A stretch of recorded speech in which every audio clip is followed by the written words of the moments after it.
കേരളത്തിലെ മുസ്ലിം പള്ളികളിൽ ചരിത്ര പ്രാധാന്യം അർഹിക്കുന്ന ഒരു പള്ളിയാണ് മലപ്പുറം ജില്ലയിലെ പൊന്നാനിയിലുള്ള പൊന്നാനി വലിയ ജുമുഅത്ത് പള്ളി.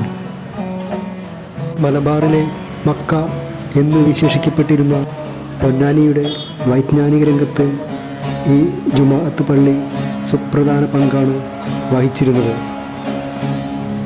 AD 15-16 നൂറ്റാണ്ടുകളിൽ മലബാറിൽ ജീവിച്ചിരുന്ന സൂഫി വര്യനും ഇസ്ലാം മത പണ്ഡിതനുമായിരുന്ന ഷെയ്ഖ് സൈനുദ്ദീൻ മഖ്ദൂം ഒന്നാമൻ ആയിരുന്നു ഈ പള്ളി നിർമ്മിച്ചത്.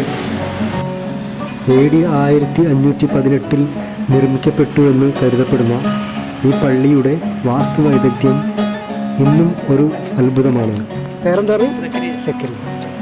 ഇദ്ദേഹം ഇവിടുത്തെ പഴയൊരു വിദ്യാർത്ഥിയാണ്. അപ്പോൾ നമുക്ക് ഇദ്ദേഹത്തിൽ നിന്ന് കൂടുതൽ കാര്യങ്ങൾ അറിയാം.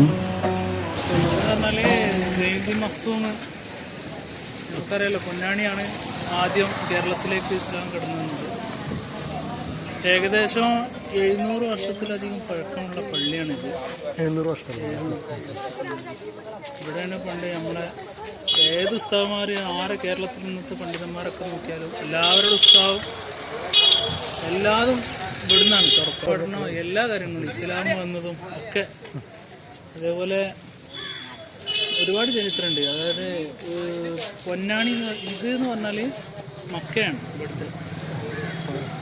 ഇവിടുത്തെ മക്കയാണ്. അതായത് ഇവിടെ നമുക്ക് സുബഹി നിസ്കാരത്തിന് മുമ്പ് തഹജ്ജുദിന്റെ ബാങ്ക്, അതുപോലെ തന്നെ ഹറമിനെ പോലെയാണ്.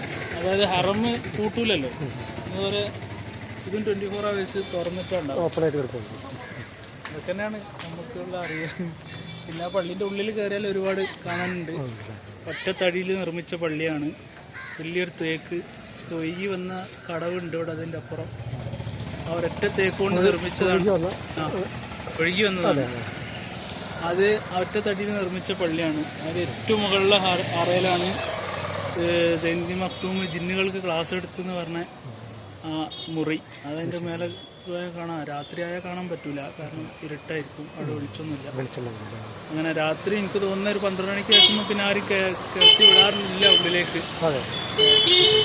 പിന്നെ ഫസ്റ്റ് ഫ്ലോറിൽ കയറി കഴിഞ്ഞാൽ നമുക്ക് കാണാം മുകളിൽ ഒരു ജിന്ന് നടന്നതാന്ന് പറയുന്നത്. ഇതൊരു കാലടയാളം ഇങ്ങനെ കാണാൻ പറ്റും. അങ്ങനെ ഇതിൻ്റെ ഉള്ളിൽ പിന്നെ വിളക്കുണ്ട്. പണ്ടത്തെ കാലത്ത് വിളക്കത്തിരിക്കാന്ന് പറഞ്ഞ സംഗതി ഇവിടെ ആയിരുന്നു. ഇവിടെയാണ് പണ്ട് മുസ്ലിയാർ ബിരുദം. പണ്ട് കേരളത്തിലൊക്കെ ബിരുദങ്ങൾ ഫസ്റ്റ് തുടങ്ങിയ മുസ്ലിയാർ ബിരുദമാണ്. ഏകദേശം ആളുകളൊക്കെ ഇവിടെ ഇരുന്ന് പഠിച്ചവർക്ക് മുസ്ലിയാർ എന്നുള്ള ബിരുദമാണ് കൊടുക്കല്. അപ്പം വിളക്കിൻ്റെ ചുറ്റും ഇരുന്നിട്ടാണെന്ന് ഉസ്താദന്മാരൊക്കെ ക്ലാസ് എടുക്കലും കാര്യങ്ങളൊക്കെ. അതിൻ്റെ അടിയിലാണ് ഈ വിളക്കിൻ്റെ നേരെ താഴെ വലിയൊരു കല്ലുണ്ട്. അത് ഇബ്നു ഹജർ തങ്ങൾ കടലിലൂടെ വന്നതാണെന്നൊക്കെ അങ്ങനെ പറയപ്പെടുന്നു. അങ്ങനെ ഒരുപാട് ചരിത്രങ്ങളുണ്ട്. നമുക്കറിയാം 10 വർഷം മുമ്പ് ആണ് ഈ പള്ളിയിൽ പഠിച്ച ആള്. അത് 1 വർഷമേ പഠിച്ചിട്ടുള്ളൂ. കൊണ്ടോട്ടിന്നാണ് വരുന്നത്. ഒരുപാട് ദൂരമുണ്ട് കൊണ്ടോട്ടി ഇവിടെ ആയിട്ട്. അപ്പം അങ്ങനെ ദർസ് ചെറിയ ബുദ്ധിമുട്ടായപ്പോൾ നാട്ടിലെ ദർസിലേക്ക് തന്നെ മാറിയതായിരിക്കും. അതൊക്കെ കണ്ടതിൽ സന്തോഷം.